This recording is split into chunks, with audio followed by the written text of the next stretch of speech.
ماہ سیام ہمیں اللہ تعالیٰ جل شانہ نے بھوک گوارا کرنے کی ترغیب دی، جو چیزیں حلال ہیں ان سے بھی روک دیا۔ کیوں؟ یہ خوراک بچاؤ مہم تو ہے نہیں۔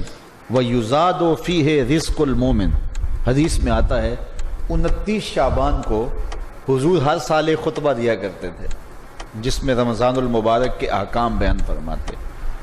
تو وہ حضرت سلمان فارسی رضی اللہ تعالیٰ عنہ سے ایک طویل حدیث ہے، اس کے اندر یہ لفظ ہیں وَيُزَادُ فِيهِ رِزْقُ الْمُؤْمِنِ، کہ جو ماہ سیام آتا ہے اس میں مومن کا رزق بڑھا دیا جاتا ہے۔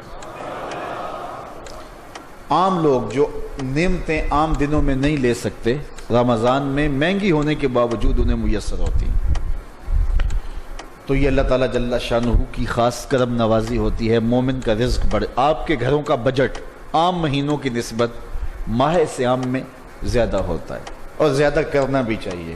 کشادگی کے ساتھ ماہ رمضان میں اپنے بچوں پر خرچ کرنا چاہیے، لوگوں کی افطاریاں کروانی چاہیے، اور اس مہینے میں خرچ کرنے سے اجر بھی بڑھ جاتا ہے۔ عام دنوں میں ایک نفل کا جتنا ثواب ہوتا ہے، ایک فرض کا جتنا ثواب ہوتا ہے، ماہ رمضان میں ایک نفل کا اتنا ثواب ملتا ہے، اور ایک فرض کا 70 فرضوں جتنا ثواب ملتا ہے۔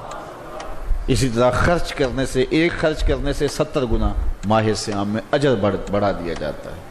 تو اس لیے اس مہینے میں رزق بڑھ جاتا ہے، اخراجات آپ سب اندازہ کرتے ہیں زیادہ آتے ہیں۔ تو اس مہینے کے اندر مومن کا رزق بڑھا دیا جاتا ہے، تو پھر فاقے کیوں ہیں؟ یہ کوئی خوراک بچاؤ مہم نہیں ہے، تو پھر فاقہ کیوں کاٹا گیا؟